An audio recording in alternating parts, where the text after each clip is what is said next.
제가 마이크 높이를 기가 막히게 맞췄습니다.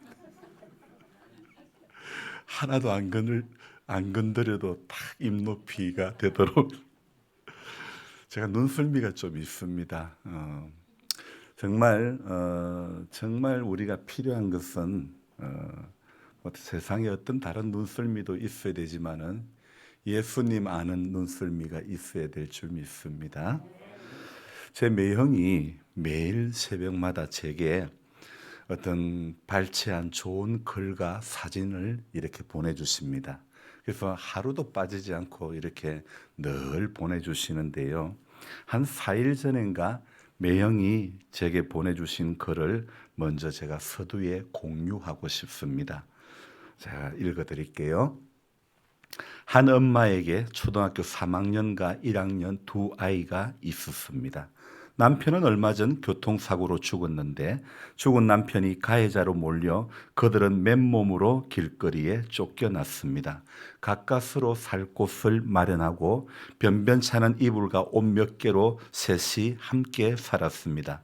엄마는 아침 6시에 집을 떠나 빌딩 청소를 하고 낮에는 학교 급식을 돕고 밤에는 식당에서 접시를 닦으며 살았고 집안 일은 초등학교 3학년 마지가 맡았습니다. 어느 날 엄마는 냄비에 콩을 잔뜩 앉혀놓고 집을 나서며 메모를 썼습니다. 영호야, 냄비에 콩을 앉혀 놓았으니 이것을 졸여 저녁 반찬으로 해라. 콩이 물러지면 간장을 넣어 간을 맞추면 된다. 엄마가. 그날 하루 종일 시달려 지친 엄마는 정말 너무너무 힘들었던지 오늘은 꼭 죽겠다는 생각으로 수면제를 사들고 왔습니다. 두 아이는 이불을 덮고 나란히 잠들었는데 맞이의 머리맡에 엄마에게라고 쓰인 편지가 있었습니다.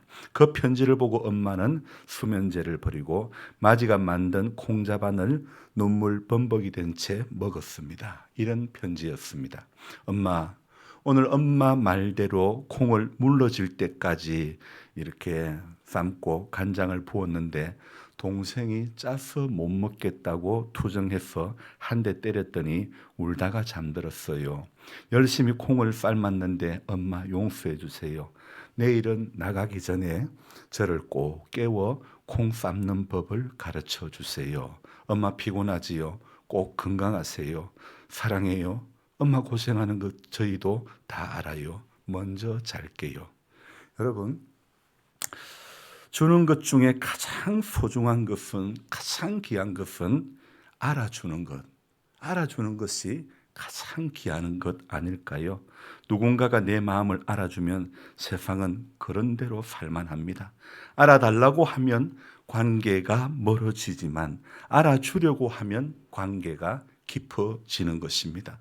여러분, 알아달라고 하면 자꾸 우리 안에 섭섭함을 느끼게 되지만 알아주려고 하면 우리 안에는 넉넉함을 느끼게 되는 것입니다. 여러분, 행복은요, 알아달라고 하는 삶에 있는 것이 결코 아닙니다. 행복은 어디에 있다고요? 알아주는 삶에 있는 것입니다.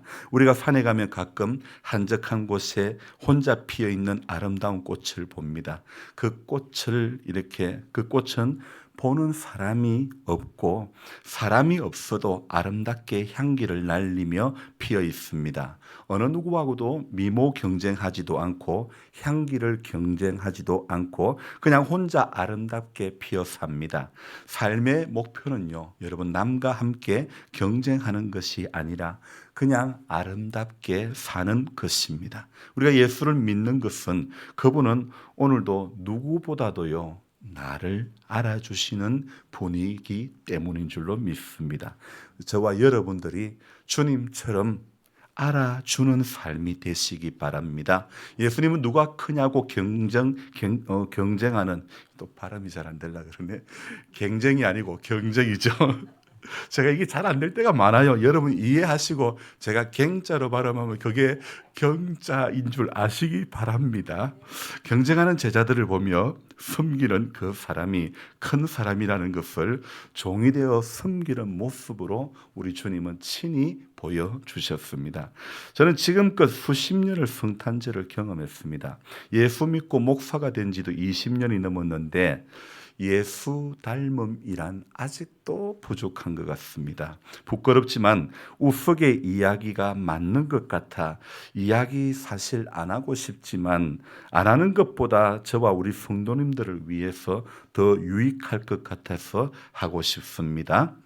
목사가 강단에서 자신의 수치를 가리는 설교를 하기보다는 자신도 연약함이 많은 한 사람이라는 것. 그래서 낮은 곳에 오신 그 예수님을 목사도 정말 필요한 인생이라는 것을 말씀하는 솔직한 그 고백이 필요할 것 같습니다. 그래서 이 이야기를 함으로 여러분들은 웃으실 수 있고 저는 부끄러울 수가 있겠지만, 그러나 저의 체부가 드러나도 하나님의 사람은 안 보이는 데서 부끄러운 짓을 해서는 안 되는 거죠. 공개해서 부끄러운 것보다는 사람들이 모를 것이라고 여겨지는 데에서도 하나님은 알고 계신다, 그 마음으로 두렵고 떨림이 있는 삶을 살아가는 것이 오늘 저와 여러분들에게 필요한 것이라 생각됩니다. 자, 이야기입니다.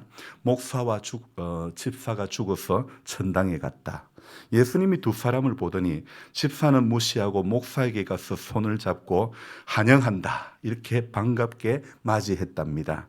그래서 그 집사님은 예수님에게 화를 내며, 예수님, 천당에서도 집사보다 목사를 더 환영하다니 이런 차별이 어디에 있습니까? 그렇게 말씀을 했더니 예수님은 이렇게 말씀하십니다.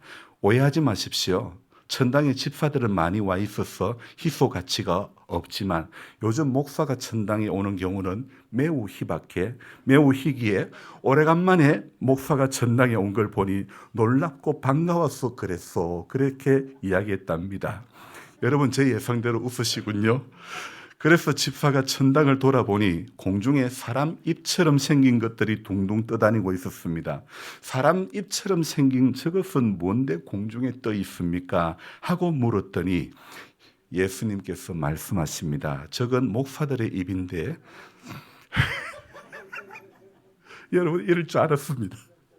목사들은 좋은 말만 하고 실천에 옮기지 않아 입만 천당에 오고 몸뚱이는 다 지옥에 갔소라고 했답니다. 말만 잘하는 목사가 될까봐 두려워했지만 어느 날 보니 말만 앞세우는 목사의 모습이 제 안에도 얼마나 많이 보이는 것 같아 부끄럽고 또 부끄럽습니다. 겉으로는 마을 목회한다고 하였지만 마을의 골칫덩어리 하나가 되어버린 것은 아닌가. 농사한다면서 여기저기 사고나 치고 우리 성도님들이 부족한 목사를 커버해 주신다고 고생이 많은 것 같습니다. 예수 그리스도를 알고 먼저 인간이 된 다음에 목사가 되어야 하는데 마음이 바르지 않는 저 같은 사람이 목사가 되니까 바르게 하나님 말씀 책을 안 가르쳐주고 교인들은 예배당에 다니는 목적도 모르고 하나님의 말씀의 분별력도 없고 목사가 임금이 되어 다스리니까 복종 순종이 하나님의 원하시는 것인 줄 알기 때문에 신천지 같은 사람들이 사람 모으기가 수월해졌고 큰 공동체를 만들어 지금은 견고한 큰 성이 되고 말았습니다. 교회마다 신천지 아웃이라고 이렇게 써붙였지만은 그러나 각처 신학교나 교회에 침투되어 세력이 확장되어 가고 있죠. 문서 예언자들은 하나님의 말씀을 바르게 전하기 위해 전 생애를 바쳐 떠들어대면서 과거에도 하나님의 말씀을 지켜왔죠. 종교 문화는 시대에 따라 변하지만은 하나님의 말씀 듣는 사람들은 전 시대나 지금 시대나 똑같은 것입니다. 바른 목사님들은 몸소 십자가 고난을 묵묵히 이겨내며 삶 속에서 하나님의 말씀과 예수 그리스도를 전하여 실천하려고 애쓰고 살아가고 있지만 지금 이 시대에도 어떤 목사들은 영적인 흉내를 내면서 성도들을 잘못된 길로 이끌고 병적으로 이렇게 병들게 해서 예수 그리스도에 대해서 바르게 가르쳐 주는 교사가 아닌 주의 종이라고 하며 하나님 다음으로 섬기라고 강요하며 심지어 협박까지 하는 목사도 있습니다. 목사는 공동체를 잘 이끌어가는 교사요 교회의 대표자입니다. 하나님 신이 이만자만이 기도해 줄 수 있고 하나님의 말씀을 바르게 전할 수 있는 있는데 하나님 종이라 하고 하나님 나라에서 주님하고 대화한다고 하면서 방언 몇 단어 반복하고 거짓으로 자신을 속이고 교인들까지 속고 속이게 하고 있습니다. 영적 장사, 성경책 말씀 장사, 방언 기도 장사, 온갖 장사 속입니다. 이 시대의 종교 장사꾼들로 넘쳐나기 때문에 교주 행세하는 자나 신천지가 득세해도 아무도 막지 못하는 것입니다. 과거에 나라가 위기에 처할 때 독립군들은 한데 모이고 목숨을 내놓고 나라를 위기에서 건져내었는데 하나님 나라 사람들은 많은데 누구 하나 하나님 나라를 위해서 힘을 합치고 하나님 나라를 위한 독립군은 없습니다. 이러한 현상은 거의 모든 그리스도인들이 바로 돈의 노예가 되고 굴복되었기 때문이죠. 이런 가운데 예수님의 성탄은 무슨 의미가 있을까요? 이 마음 가운데 하늘에서는 영광, 땅 위에는 평화, 그것이 무슨 내게 주는 말씀으로 다가올까요? 내 안에 기다림이 없고 내 안에 낮아짐도 없는데 성탄절은 점심을 거나하게 먹는 날이 결코 아닙니다. 딱 올해까지만 우리끼리 맛있는 거 해먹고 내년부터는 정말 작은 것이라도 이웃과 나눔이 분명히 있어야 될 줄로 믿습니다. 나누고 흘림이 성탄의 의미를 찾아가는 것이라고 생각되어집니다. 아무리 성탄에 관한 본문을 찾아 설교를 한다고 하더라도 내 마음에 성탄이 없으면, 내 마음에 기다림이 없으면 여러분 아무 소용이 없지 않겠습니까? 여기 성탄이라고 하면 예수님이 인간의 몸을 입고 오심을 의미하는 것입니다. 예수님이 말구에 오신 것이 산타 할아버지를 대동하여 선물 주시려고 이 땅에 오신 것이 결코 아닙니다. 루돌프 사슴코는 매우 반짝이는 코, 만일 내가 받더라면 불 붙는다 했겠지. 종소리 울려라, 종소리 울려, 우리 삶에 빨리 달려 종소리 울려. 어떤 경쾌한 캐럴송이 들리는 것이 성탄의 분위기가 결코 아닙니다. 교회는 추리를 했지만은 추리가 결코 성탄의 분위기가 아닙니다. 성탄의 분위기는 한마디로 말씀드리면 기다림입니다. 아멘입니까? 여러분, 며칠간 두 분의 목사님이 보일러에 온수가 나오지 않는다고 저에게 전화를 주셨죠.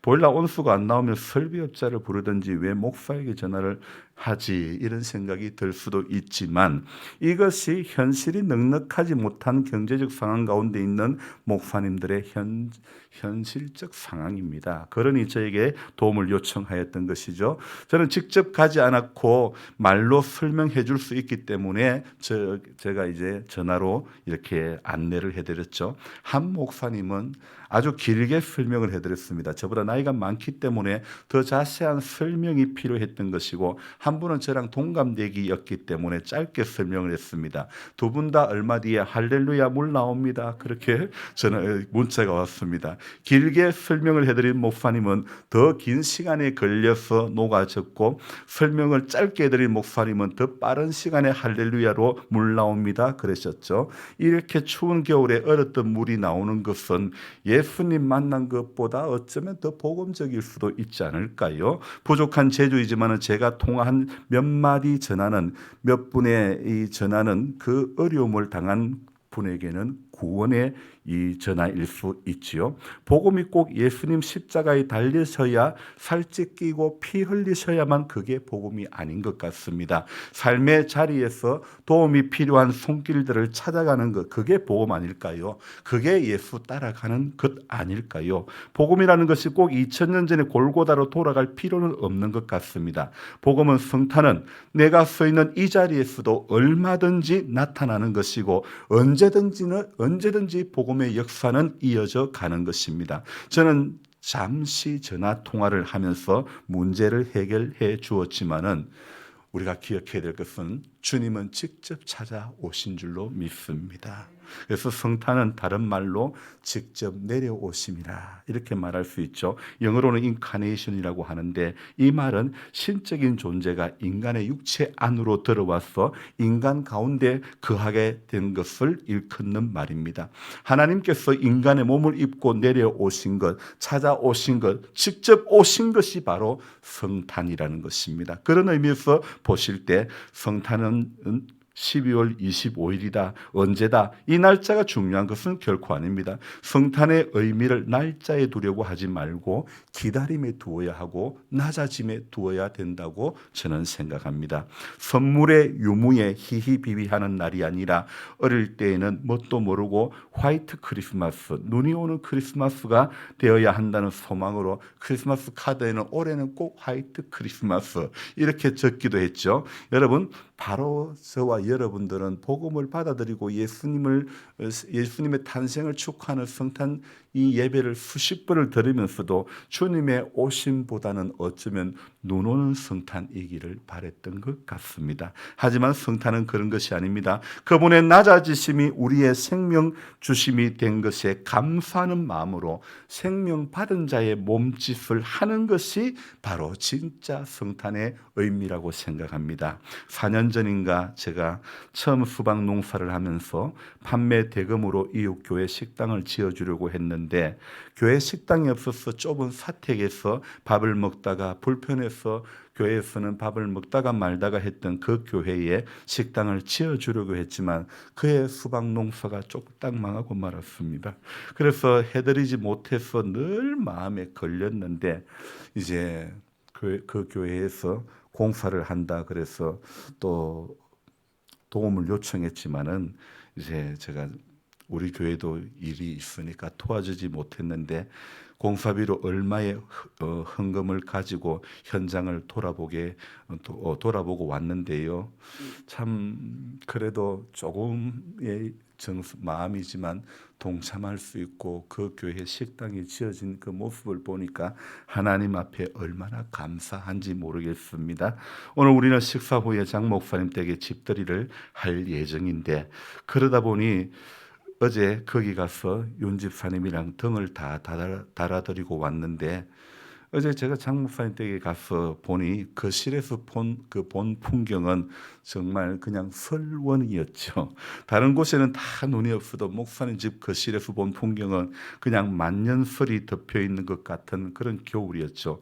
해도 짧은 시간밖에 들지 않는 곳이라 한마디로 영화 제목처럼 겨울 왕국이었습니다. 그래도 집안을 단열 작업을 잘 했으므로 춥지는 않은 것 같습니다. 여러분, 아무리 추워도 아무리 어려워도 성도는요 영적인 단열을 잘하면 힘든 상황을 반드시 뛰어넘을 수 있는 줄 믿습니다. 여러분, 춥다라고 하는 상황의 문제가 아니라 단열의 문제죠. 단열만 잘 되면 추운 것은 다 넘어설 수 있게 되는 것입니다. 성탄을 앞두고 어디 본문으로 성탄의 메시지를 전할까 며칠 전부터 고민이 되었지만 성탄의 메시지는 본문이 꼭 예수 탄생 이야기일 필요가 없음을 깨달았습니다. 어떤 12월 25일 날짜에 붙들리는 성탄의 메시지가 아닌 성육신 그 성육신의 그 의미를 두는 것이 어쩌면 진짜 성탄의 메시지일 것 같습니다. 그분을 기다리는 것이 과부된 지 84년 성전에서 기도하던 안나의 그 기다림이 성탄을 맞이한 성도의 모습이 아닐까요? 사도 요한이 최전성기를 구가하고 있는 로마 제국을 향하여 이렇게 말합니다. 무너졌도다, 무너졌도다. 엊그제 새벽에 말씀드린 것처럼 이 최전성기를 이렇게 달려가고 있는 로마를 향해서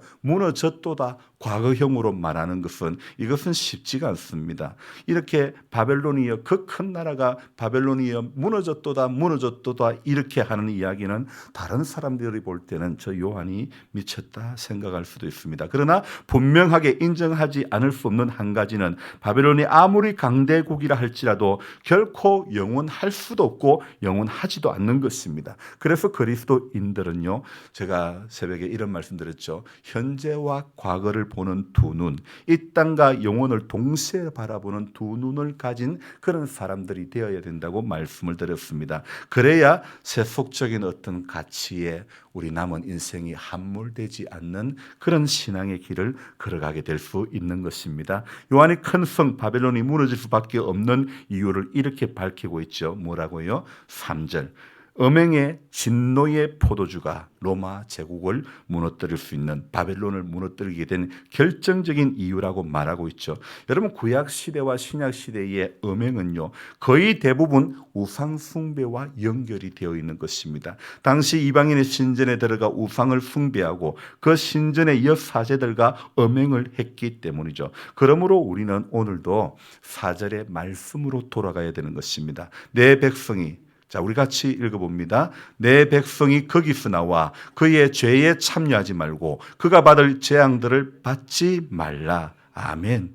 여러분, 오늘 성도들은요, 오늘 이 말씀처럼 거기서 나와 그의 죄에 참여하지 말아야 되는 것입니다. 오늘 우리 그 당시에 이 로마 제국의 음행이 만연했던 것은 사람들이요, 쾌락을 자기 인생의 최우선에 두고 살았기 때문이죠. 음행, 쾌락만이 또 그것이 아니라 재물이든 권력이든 명성이든 그 무엇이든지 그것을 하나님보다 앞세우면 그 모든 것은 전부 우상 숭배가 되고 마는 것입니다. 그래서 로마 제국의 큰 특징은요, 쾌락과 사치를 추구하는 그런 나라였죠. 그것을 누리기 위해서 다른 나라를 정복하고 과도하게 증세했고, 그런데 아이러니하게 그 쾌락과 사치가 바로 로마 제국을 무너뜨리는 원인이 되었다는 것입니다. 로마 제국뿐만 아니라 어떤 나라도, 어떤 사회도, 어떤 가정도, 아니 어떤 사람도 전부 쾌락과 사치에 빠지면 그 인생은 전부 무너지게 되고 마는 것입니다. 인생과 가정, 사회를 세우는 데는 오랜 세월이 걸리고 잘 유지하는 데에도 많은 공을 들여야 하는 것입니다. 그러나 그것이 무너지는 것은 어떻게 해요? 한순간임을 알아야 되는 것입니다.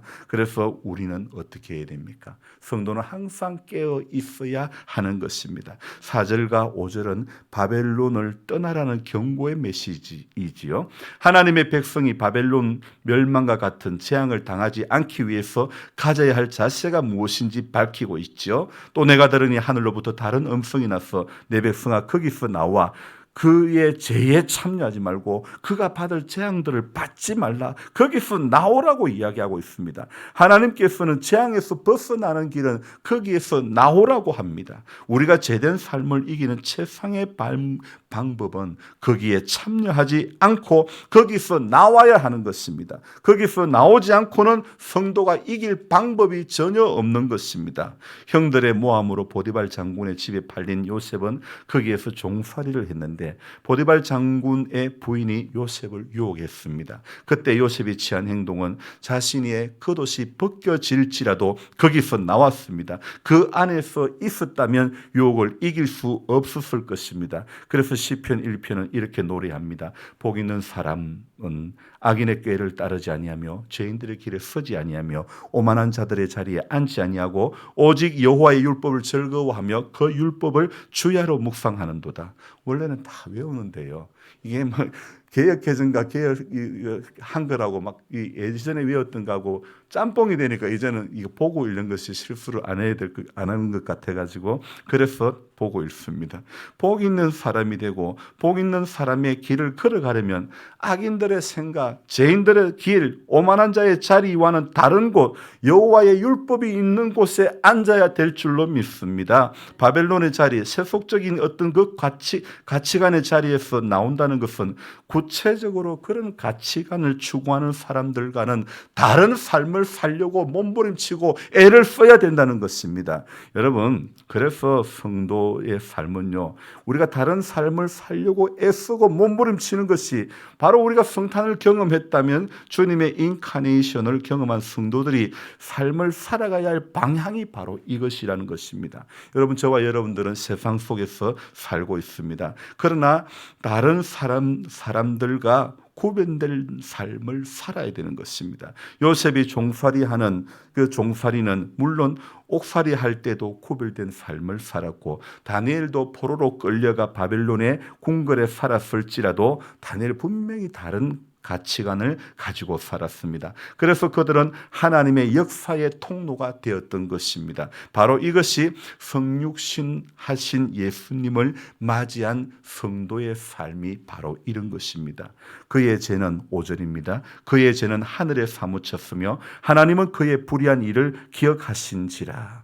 오늘 여기에 또 그의 죄는 하늘에 사무쳤다. 이 사무치다는 단어는 우리 악교 본드로 붙인다는 이런 의미가 있습니다. 마치 로마 제국의 죄에다가 악교를 발라 차곡차곡 쌓았더니 그것이 하늘에까지 닿았다는 그런 의미인 것이죠. 그들이 하나님의 심판을 피할 수 없었던 것은 하나님께서 그 모든 것을 다 기억하셨기 때문입니다. 그렇다면 그 반대도 마찬가지입니다. 우리가 이 세상 속에서 살면서 세속적인 가치관을 따르지 않고 말씀에 순종하며 그리스도인다운 삶을 살면 하나님께서 그것을 결코 모른 채 이렇게 하실 수가 없는 거죠. 오늘 6절 바벨론이 왜 심판을 받을 수밖에 없었는지 증거하고 있죠. 6절 한번 읽어볼까요? 그가 준 대로 그에게 주고 그의 행위대로 갑절을 갚아주고 그가 섞은 잔에도 갑절이나 씌어 그에게 주라.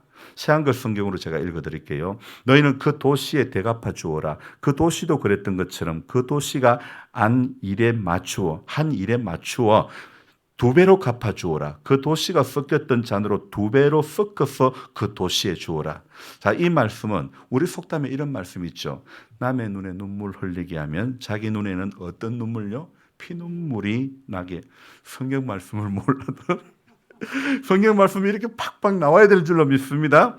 바벨론은요, 자신이 강대국이기 때문에 자기 마음대로 살아도 된다고 생각했을 것입니다. 그러나 그들은 그 모든 것을 알고 계시는 하나님을 의식하지 못했다는 것이죠. 우리의 삶에서도 사람을 의식하면 넘어질 수밖에 없지만 분명한 것은요, 하나님을 의식하면 세워지는 줄로 믿습니다. 하나님을 의식해야 되는 것입니다. 성탄 결단 예배를 드리시는 우리 모든 성도님들, 오늘 이 12월 25일이라는 날짜에만 그렇게 우리 붙들리지 맙시다. 성육신을 우리는 생각해야 되는 것입니다. 우리 모두는 1년 365일 바로 성탄의 소식을 전하고 부활의 소식을 전해야 하는 것이고 또 주님이 내려오신 것처럼 우리 또한 내려가야 될 줄로 믿습니다. 높은 자리에 우뚝 서 있는 것이 아니라 거기서 나와 그 높은 자리에서 그 대접을 받으려고 하는 자리에서 분명히 우리는 내려와야 되는 것입니다. 7절에 자기를 영화롭게 하였으며 누가요? 바벨론이. 오늘 우리가 바벨론이 되면 안 됩니다. 우리 모두는 오늘 진노의 포도주를 마시면 안 되는 것입니다. 더불어 음행하는 것, 바로 그것이 바벨론을 무너뜨릴 수밖에 없는 것이고 성도를 무너뜨리게 되는 것입니다. 오늘 9절에 또 뭐라고 말합니까? 그와 함께 음행하고 사치하던 땅의 왕들이 그가 불타는 연기를 보고 위하여 울고 가슴을 치며, 자, 땅의 임금들, 새한글입니다. 곧 그 도시로 더불어 음란한 짓을 저지르고 사치했던 이들이 그 도시 일로 울고 가슴을 칠 것입니다. 그 도시가 불탈 때 나오는 연기를 보게 될 때 말입니다. 여러분, 바벨론이 경험한 이 실패를, 이 심판을 성도가 경험하면 안 되는 것입니다. 음란한 일, 사치했던 일, 뭐라고요? 그 도시 일로 울고 가슴을 칠 때가 있다고 분명히 말씀하고 있죠. 오늘 우리는 우리의 성탄은 12월 25일 단 하루가 아닌 이 바벨론의 심판 앞에서 다시 결단해야 되는 것은요, 성탄을 맞이하면서 삶의 자리에서 경험하는 성육신, 바로 낮아짐만이 오늘 주님을 기다리는 일이고 따르는 일임을 우리 모두는 꼭 기억하시기를 바랍니다. 바로 이것이 진짜 성탄절입니다. 아멘. 기도하겠습니다. 좋으신 하나님, 선물 주는 성탄에 붙들려 지금까지 성탄절을 지내오지는 않았습니까? 예수님의 이 땅에 오심이 12월 25일 단 하루에 붙들려서 성탄의 분위기는 기다림인데 어떤 세속적인 그런 것에 더불어 교회가 함께 춤추고 함께 즐거워했던 그런 성탄이 아니었습니까? 저는 분명히 성탄은 이 땅에 하나님이신 그분이 인간의 몸을 입고 내려오심, 낮아지심, 찾아오심인 줄로 믿습니다. 그래서 우리 주님이 그랬던 것처럼 12월 25일이라는 날짜에 붙들려, 부활절이라고 하는 날짜에 붙들려 신앙생활하는 것이 결코 아니라, 하나님, 우리는 1년 365일, 아니 주님 다시 오실 때까지 우리가 달려가야 할 믿음의 여정들은 언제나 성육신의 주님을 따라서 낮아지는 그 길이 우리가 달려가야 할 믿음의 길인 줄로 믿습니다. 그래서 하나님, 우리 인생의 남은 시간 주님이 낮아지셨던 것처럼 우리 또한 낮아지게 해주시고, 과부된 지 84년 동안 정말 성전에서 기도하며 기다렸던 안나, 하나님, 이 시대의 안나가 되어져야 될 줄로 믿습니다. 기다림이 없는 성탄은 아무 소용이 없습니다. 생명을 살리려고 십자가에 온몸과 살을 찢기시고 피 흘려주신 그 주님, 십자가의 주님을 기다리며 부활의 그 주님을 경험했다면 이제 다시 오실 예수 그리스도를 사모하는 마음으로 하나님 앞에 설 때까지 기다리고 또 기다리는 인생이 되게 해주시고, 또한 남은 인생의 여정 가운데서 예수께서 낮아지셨던 것처럼 낮아짐의 은혜가 우리 모두에게 있게 해 주시옵소서. 감사를 드리며 예수님의 이름으로 기도드리옵나이다. 아멘.